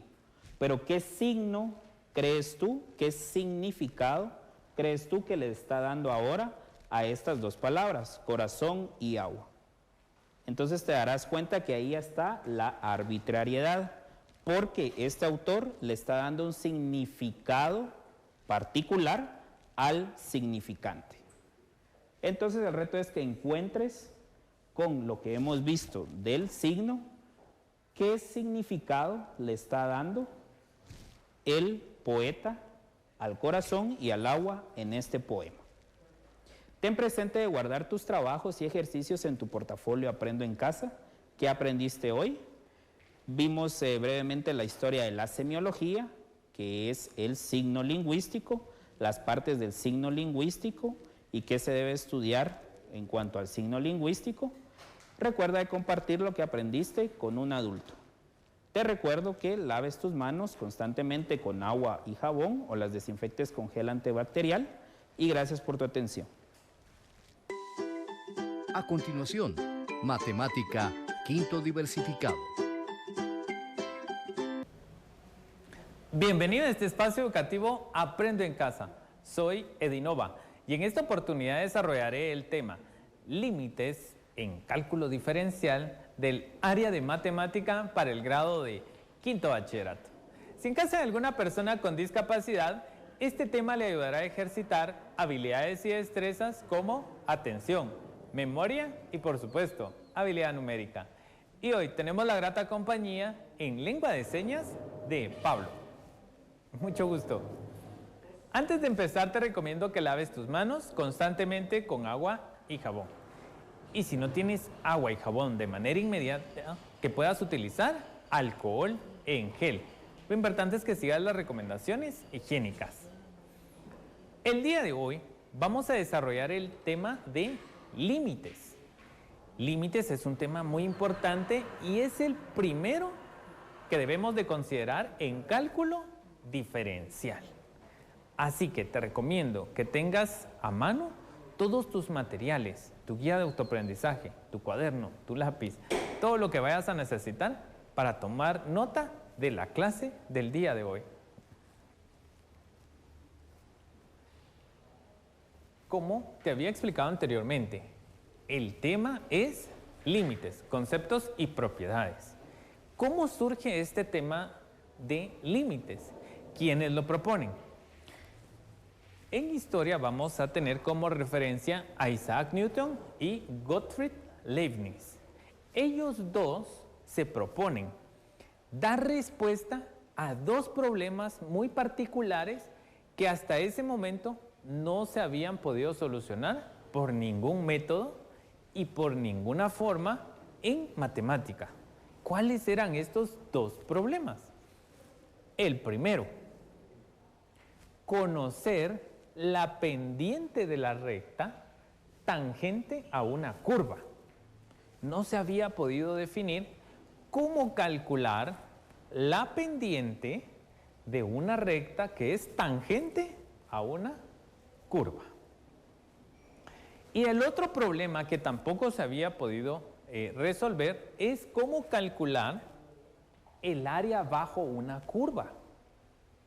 Sí conocíamos las formas geométricas, pero cuando se necesitaba calcular un área irregular, como en este caso, por esa curva, el área bajo esa curva no se podía calcular anteriormente. Ellos dos, al resolver estos dos problemas, crean un área nueva en cálculo.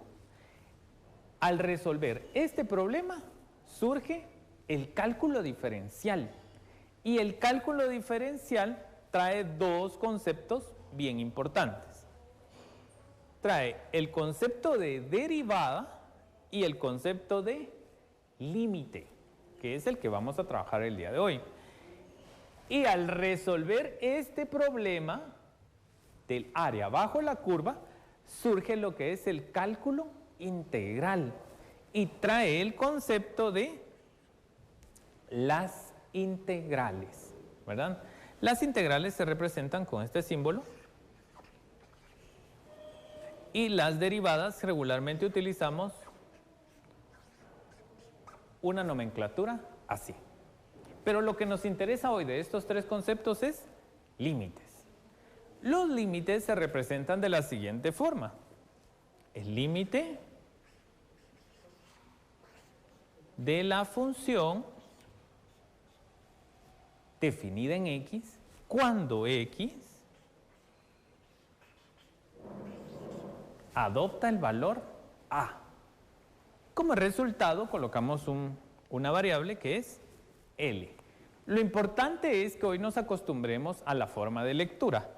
Aquí se lee el límite de la función f de x cuando x tiende a A. Entonces, vamos a considerar la definición de Gottfried Leibniz, que el límite es el valor más próximo a un resultado. ¿Sí? Ok. Entonces, vamos a ir a la práctica del día de hoy. Vamos a tener sustituciones directas, ¿sí? Vamos a tener sustituciones directas. En este caso, nos dice, el límite de la función definida en x, cuando x tiende a A, es el valor de la función valuada en A. Entonces tenemos que sustituir de manera directa, ¿sí? Ok, para aclarar todo esto de los conceptos, vamos a los ejercicios. Nos dice, ¿cuál es el límite de la función x al cubo? Cuando x tiende al valor 2. Tenemos que sustituir de manera directa y entonces vamos a tener, ¿cuánto vale x? 2. Y está al cubo. Entonces, 2 al cubo, recordemos que no es 2 por 3, ¿verdad? Es 2 por 2 por 2. Y esto es 8.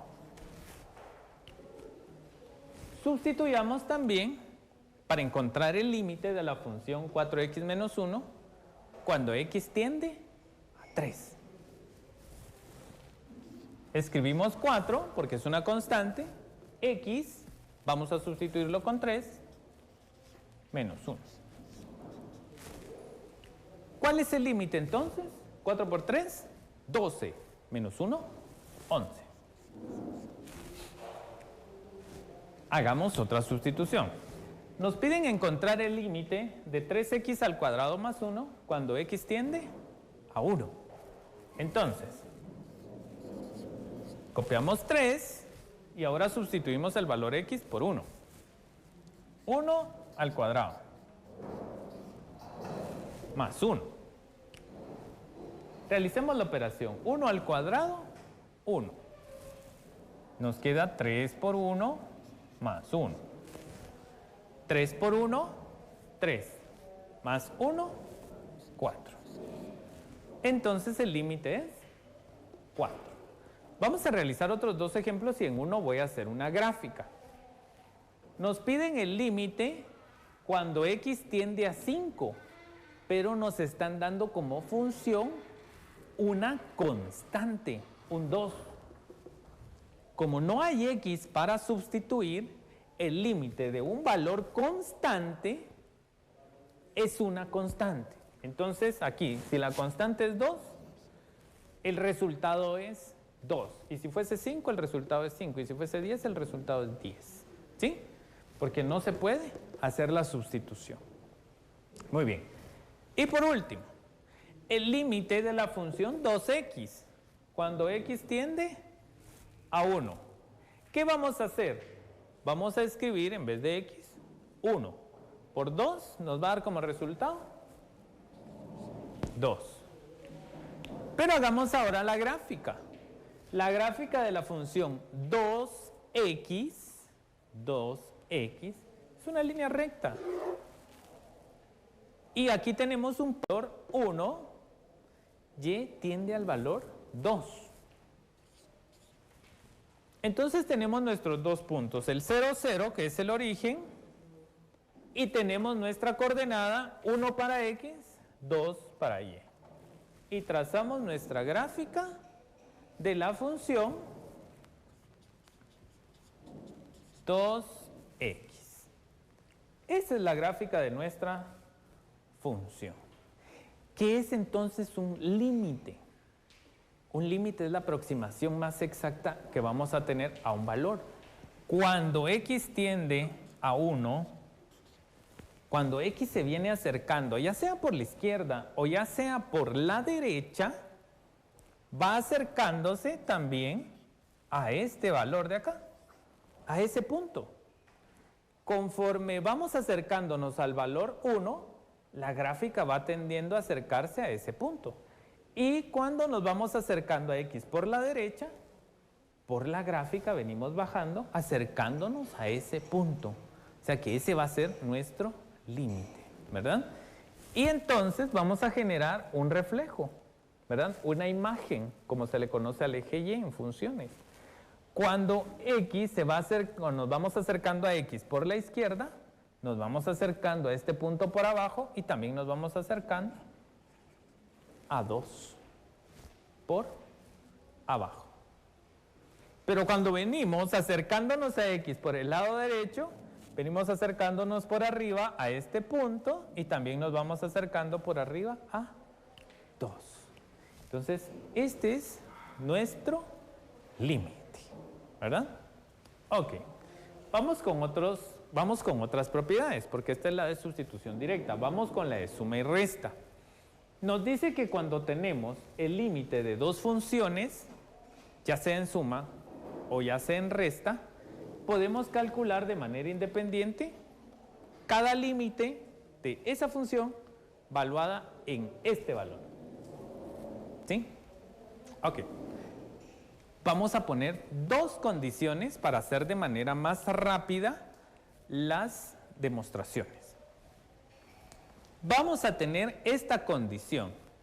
El límite de la función f de x, cuando x tiende a 2, el resultado es 4. Entonces, cuando f de x es valuada en 2, el límite es 4. Y cuando la función g de x es valuada en 2, el límite es 5. Por el momento no nos van a interesar qué función es f de x o qué función es g de x. Ya nos dieron los valores. Cuando x tiende a 2, el límite de f es 4. Y cuando x tiende a 2, el límite de g es 5. ¿Estamos bien? Ok, continuemos entonces. Vamos a calcular el límite de f de x más g de x cuando x tiende a 2. ¿Qué vamos a hacer? Calcular el límite por separado. Vamos a calcular el límite de f de x cuando x tiende a 2 más el límite de g de x cuando x tiende a 2. ¿Cuánto vale este límite? Lo tenemos aquí. ¿Vale? 4. ¿Y cuánto vale este límite? Lo tenemos ahí. 5. Así que nuestro límite total va a ser el valor 9. Muy bien. Y apliquémoslo para la resta. Como tenemos f de x menos g de x, vamos a calcular cada límite por aparte y los restamos. ¿Cuánto vale el límite de f de x cuando x tiende a 2?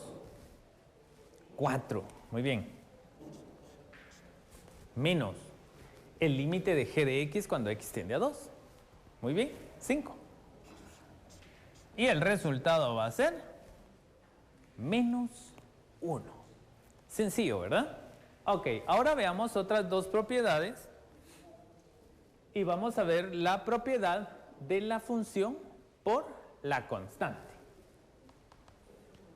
Cuando tenemos el límite de x tendiendo a un valor, pero no tenemos ahora dos funciones. Ahora tenemos un valor constante que puede ser cualquier número y ahora sí tenemos solamente una función. Entonces, el valor constante lo vamos a sacar y lo vamos a multiplicar por el valor que nos dé el límite de la función valuada cuando x tiende a. Hagámoslo entonces en un ejemplo para quedar más claros. Tenemos límite de 7 por f de x cuando x tiende a 2. Muy bien. Quitemos el valor constante, ¿sí? Escribámoslo de manera independiente. Entonces nos va a quedar 7 por. Ahora escribimos la función valuada en 2. El límite de f de x cuando x tiende a 2. El límite de f de x cuando x tiende a 2 tiene un valor, ya nos lo habían dado. ¿Cuál es? Muy bien, 4. Entonces vamos a tener 7 por 4. Y nuestro límite va a ser el número 28. Muy bien. Y por último, tenemos la propiedad del producto.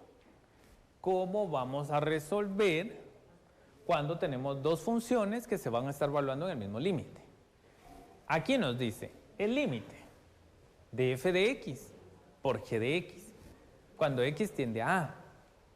Vamos a evaluar cada límite por aparte, cada límite por aparte. Entonces, hagamos el ejercicio. Nos dice el límite de f de x por g de x cuando x tiende a 2. Entonces, vamos a escribir el producto por aparte y vamos a escribir el límite de f de x cuando x tiende a 2 por el límite de g de x cuando x tiende a 2. Pero de eso ya nos habían dado un resultado. Ya nos habían dicho que el límite de f de x cuando x tiende a 2 es un número. Es el número 4. Y también ya nos habían dicho, ahora vamos a multiplicar por el límite de g de x cuando x tiende a 2, 5. Entonces ahora tenemos nuestros valores, los podemos multiplicar y vamos a encontrar que para el producto de estas dos funciones valuadas en este límite, el resultado es 20.